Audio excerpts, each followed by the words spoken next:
O Entroido queima este martes seus últimos cartuchos co seu plato forte, os desfiles e concursos. En moitas vilas e cidades, desafiando a chuvia, as rúas volveron a teigarse de xente para gozar dos disfraces, comparsas e música. A chuvia, iso sí, desluciu o atranque dos xenerais do Ulla na estrada, que non puideron sair cos seus vistosos traxes. Novo paso adiante nese obxectivo da Xunta de construir 10.000 vivendas novas públicas para o ano 2030. O goberno galego vai investir 7 millóns de euros para erguer 25 novas vivendas en terreos que cedeu o Concello de Sanxenxo. O presidente Rueda destaca o valor da cooperación entre administracións. Conmoción total e absoluta na localidade barcelonesa de Manlleu, logo da morte de 5 adolescentes no incendio dun rocho. Triñan entre 14 e 17 anos. Os investigadores apuntan a que prendeu lume nun colchón e o habitáculo tan pequeno acabou sendo unha trampa mortal da que non puideron escapar. Xa lle lo contábamos en titulares, Galicia avanza na construcción de vivendas públicas, con ese obxectivo de acadar 10.000 para o ano 2030. Alfonso Rueda estivo esta mañá en Sanxenxo, onde animou a concellos a ceder solo para novas edificacións. Estes terreos no lugar de Noalla son os que o Concello de Sanxenxo cedeu á Xunta para levantar 25 novas vivendas públicas, nas que o Goberno galego vai investir 7 millóns de euros. Como hai falta de vivenda en Sanxenxo, a ver se rompemos aquel bulo que hai de que a xente marcha de Sanxenxo a vivir a outros concellos limítrofes porque aquí non hai vivenda asequible. Alfonso Rueda destaca a importancia da colaboración entre administracións para chegar ás 10.000 vivendas públicas no 2030. Se non están rematadas a final do 27, estarán a punto de rematarse e no 28 daremos unha alegría a 25 familias en estas e espero que xa a outras familias en outras que estou seguro que durante estes meses que temos deste ano, os primeiros meses, chegaremos a máis acordos. As vivendas que se construan aquí van primar o uso da madeira.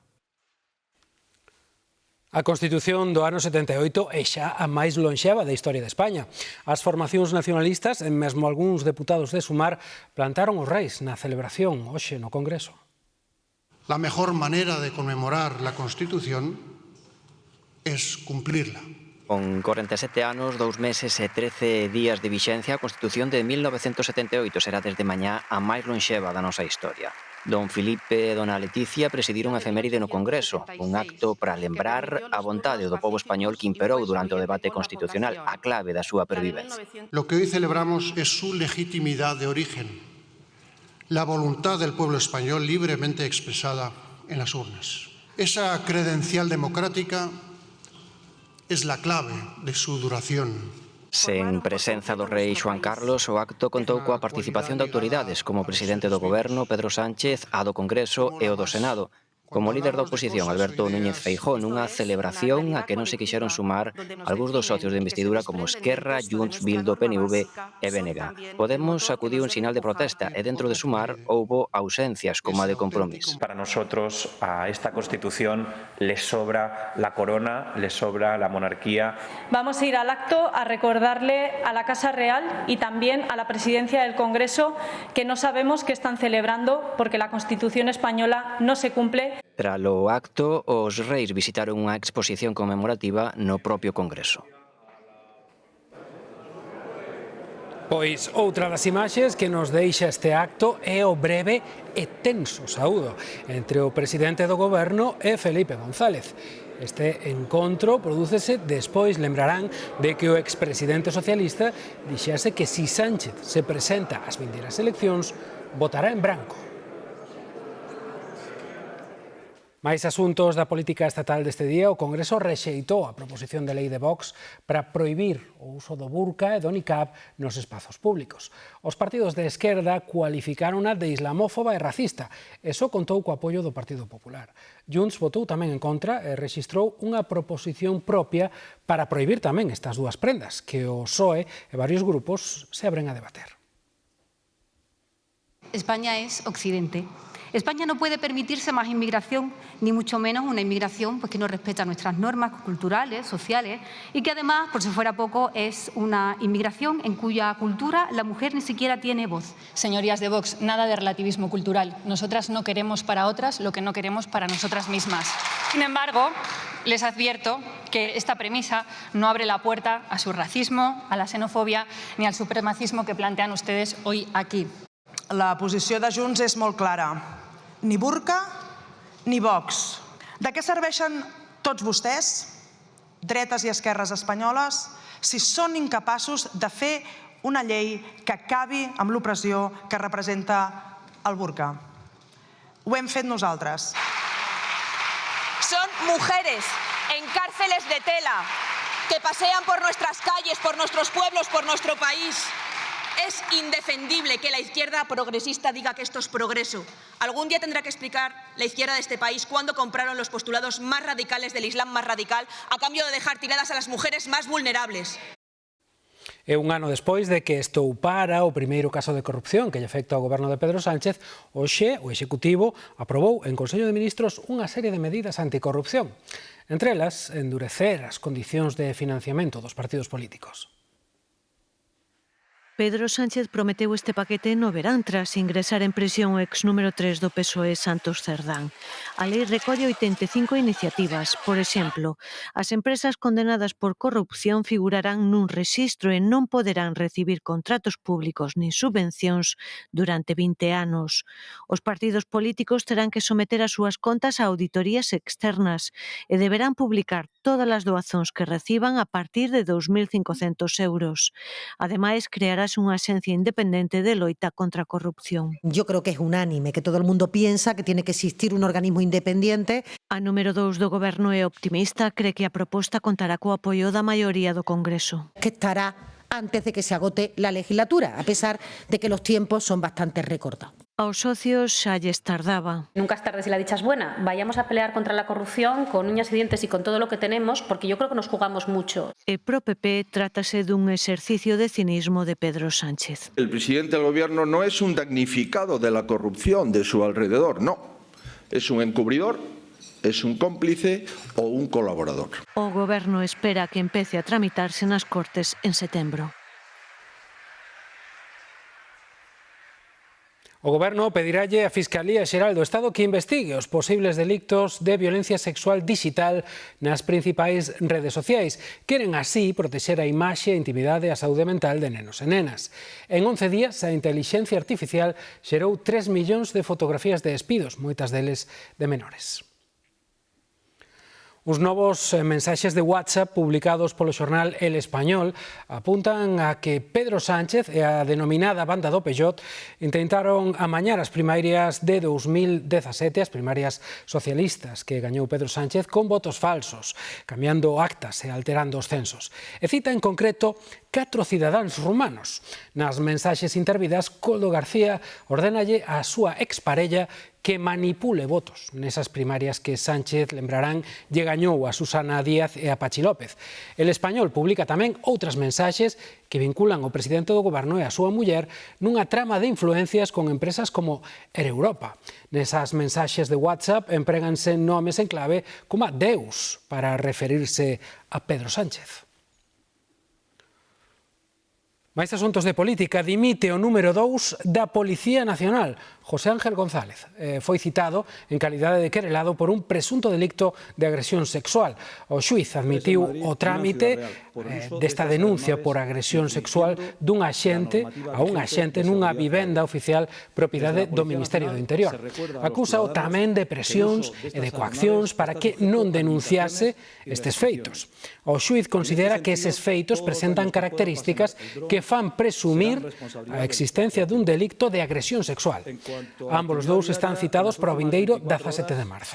O presidente do Partido Popular, Alberto Núñez Feijóo, valoraba así a gravidade destes feitos. ¿Qué más puede ocurrir que la persona que tiene la obligación de perseguir delitos cometa delitos de forma infragante y con compañeras de trabajo. Insisto, si esto se confirma, la pregunta es ¿qué más puede ocurrir? La semana pasada el ministro de Puente, esta semana el ministro Marlaska, más todo lo relacionado con el presidente del Gobierno. O Partido Popular de Galicia denuncia novos ataques vandálicos contra as súas sedes de Lalín e de Sada. Apareceron deste xeito que ven nas súas imaxes, con pintadas, pegatinas e insultos tamén. Ademais, un concelleiro do Partido Popular de Lalín recibiu insultos tamén a través das redes sociais. Dende o PPDG din que é o resultado do odio que sementa a esquerda en Galicia e exíxenlle tamén a Bloque Nacionalista Galego e Partidos Socialistas Galegos que condenen estes feitos. Os populares anuncian que mañá se debaterá no Parlamento unha proposición non de lei para rexeitar este tipo de actos vandálicos contra as sedes dos partidos políticos. E no Senado, o Partido Popular reclamou a dimisión da ministra de Sanidade, de Mónica García. A senadora popular Rosa Romero acusouna de ter a toda a profesión médica na súa contra. Ha creado problemas donde no los había. Mire, tiene a los médicos en pie de guerra, tiene a los sindicatos médicos en las calles, tiene huelgas generales como la que ha empezado esta semana. Ha conseguido algo inédito, unir a toda la profesión sanitaria en su contra. La felicito, señora García. Que su gran faro es Estados Unidos, donde el 65% de las bancarrotas familiares se deben a su modelo de sanidad, al modelo de sanidad que ustedes quieren traer aquí a España. Y no, mire, señora Romero, sí, yo he estado detrás de la pancarta, una pancarta muy clara que decía: la sanidad no se vende, la sanidad se defiende. Tamén no Senado, a ministra de Facenda, María Jesús Montero, asegurou hoxe que a lei permite gobernar con presupostos prorrogados despois de que, dende o Grupo Popular, acusaran de estar en rebeldía constitucional. Montero, usted está en rebeldía constitucional. Hay que presentar los presupuestos en las Cortes Generales. Usted, señora Montero, habla de oposición estéril. Lo que son un gobierno estéril son ustedes, que van de derrota en derrota hasta la derrota final. ¿Sabe usted lo que pasa, señora García? Que incluso con presupuestos prorrogados, unas cuentas prorrogadas del Gobierno de Progreso son mucho mejor que unos presupuestos aprobados por el Partido Popular. Escala o enfrontamento entre goberno e patronal logo de aprobarse a súa do salario mínimo sen os empresarios, só cos sindicatos. Antonio Garamendi, o presidente da COE, cree que o goberno os está atacando e acusa a ministra de Traballo de populista. Hoxe mesmo, precisamente, Yolanda Díaz pediulle responsabilidade. El señor Garamendi, presidente de la patronal, gana 23 veces el salario mínimo interprofesional. Le pido prudencia y responsabilidad. Ese debate de la ministra es puro populismo, porque también ella vive en un ministerio, no vive en otro lado. Es decir, yo no voy a entrar ahí. Me parece un absurdo y es más, es el sistema fácil para intentar destruir a las personas, que es lo que a veces se utiliza y yo creo que es, insisto, un auténtico error. O goberno retíralle o bono social eléctrico ás familias numerosas con rendas altas. Ata agora, todas as familias numerosas teñan dereito, con independencia dos seus ingresos. Con esta reforma que plantexa o goberno, o bono vai estar, a partir de agora, sempre ligado á renda das familias. Este texto persigue garantizar el acceso universal, asequible y sostenible a la energía, como un derecho básico, además de condición necesaria para una vida digna. Fora de España, Irán asegura que hai avances nas negociacións cos Estados Unidos de América sobre o seu programa nuclear. Representantes dos dous países mantiveron na cidade suiza de Xenebra conversas indirectas coa mediación de Omán. O seu remate, o representante iraní dixo que acadaron un consenso sobre os principios que guiarán a redacción dun futuro acordo. Con todo, Teherán insta a Washington a desistir da ameaza do uso da forza. A Garda Civil investiga a morte violenta dunha muller e da súa filla de tan só 12 anos na localidade castellonense de Xilxes. Foi o home e pai da nena quen atopou os corpos no seu domicilio contra as 4 da tarde. A parella estaba separada, segundo fontes municipais, a muller estaba dentro do programa Biogen, que, como saben, protexe as víctimas de violencia machista. Con todo, a investigación está nunha fase moi preliminar, barallase tamén que o pai pudera estar ameazado.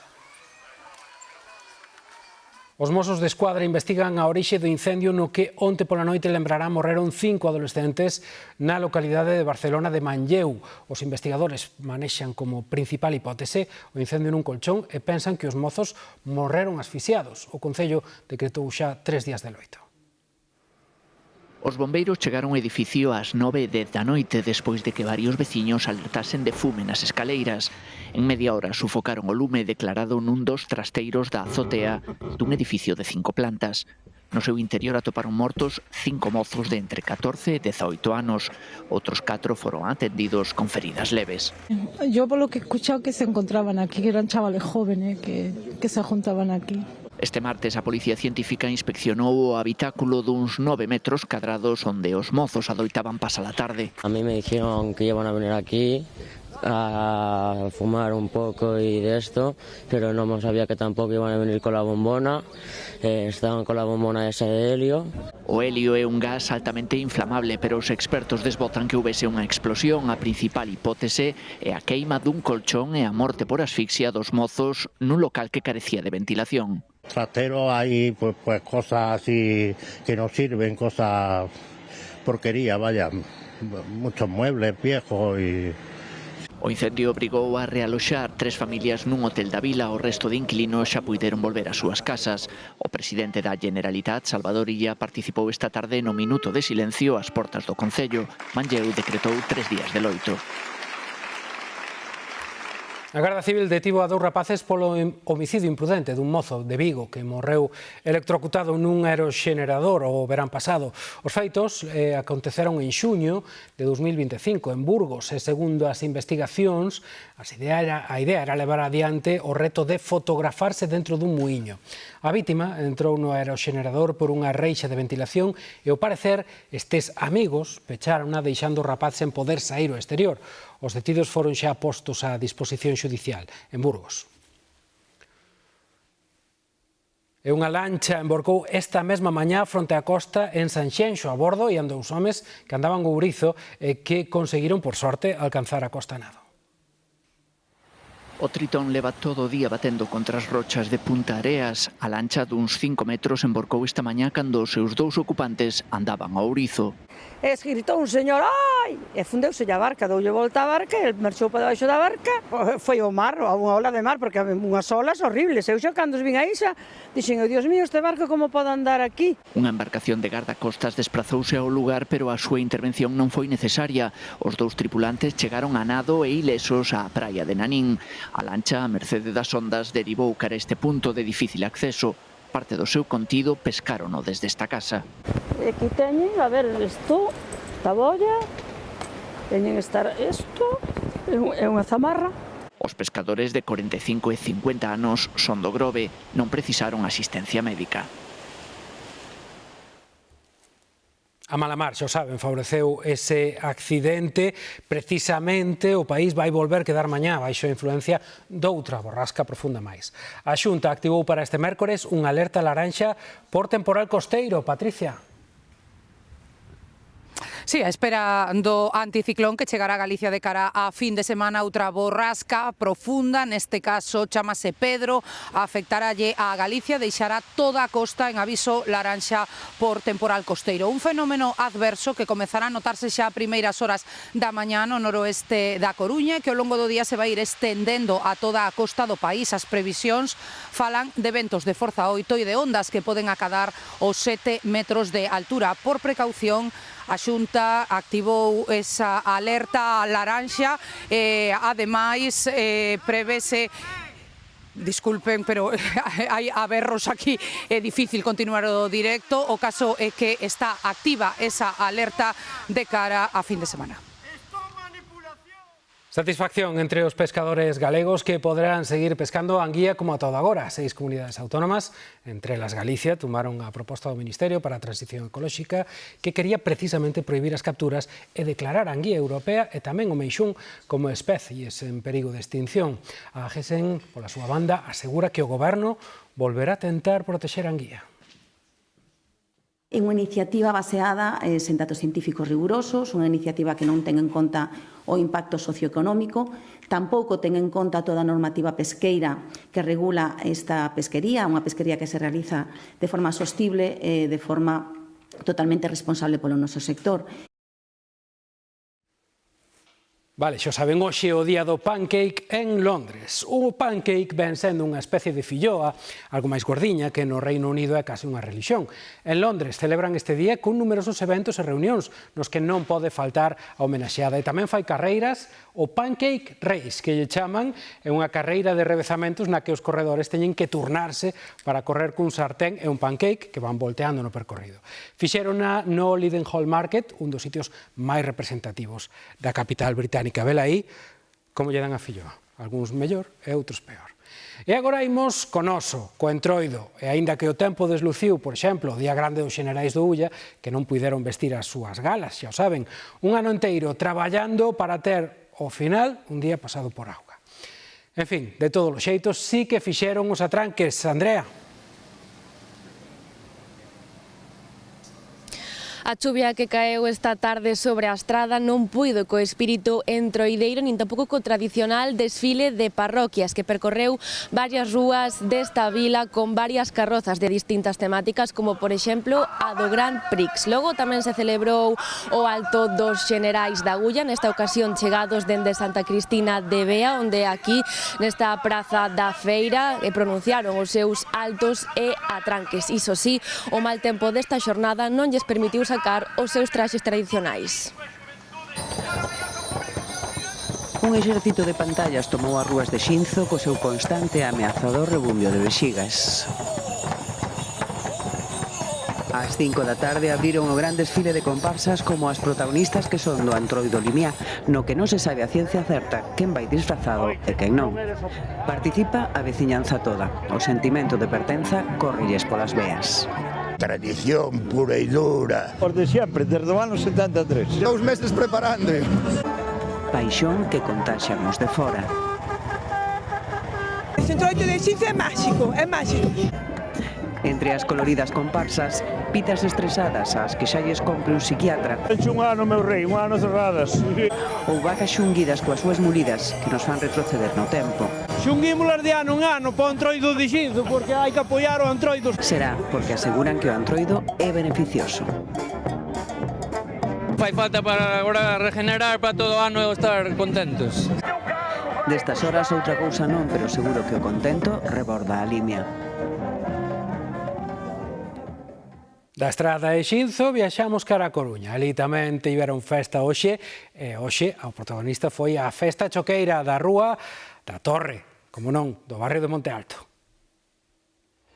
Troule de divertimento na Rúa da Torre e a festa choqueira, figura por excelencia do Entroido, disfraces cheos de enxeño e originalidade.